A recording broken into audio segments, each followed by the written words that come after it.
le cadre de nos activités au niveau du centre d'excellence, au niveau de l'ENCA, nous avons pour mission de pouvoir contribuer à ces questions. Et donc l'organisation de cette conférence vient établir le lien naturel qu'il y a à fournir d'informations capitales pour la prise de décision des politiques. C'est donc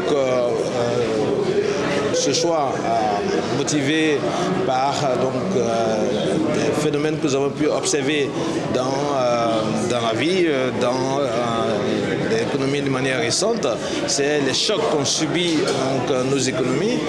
On a évoqué les chocs de la Covid, on a évoqué les chocs de la crise ukrainienne.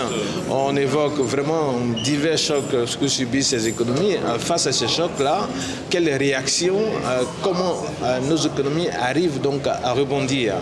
Et donc c'est ce qui a motivé cette thématique de cette conférence que nous avons voulu organiser, donc cette troisième conférence internationale de statistique économie appliquée, afin que les solutions proposées par des chercheurs aussi bien de la Côte d'Ivoire que du monde entier, et donc aussi par les membres de nos conseils scientifiques puissent être donc portés au grand public, puissent être portés aux ONG, puissent être portés donc aux politiques, afin de pouvoir nourrir les décisions idoines, adéquates pour une population résiliente, pour donc le développement économique de nos pays, pour les actions stratégiques à mener pour nos populations en faveur du développement. La plus-value se situe donc à plusieurs niveaux.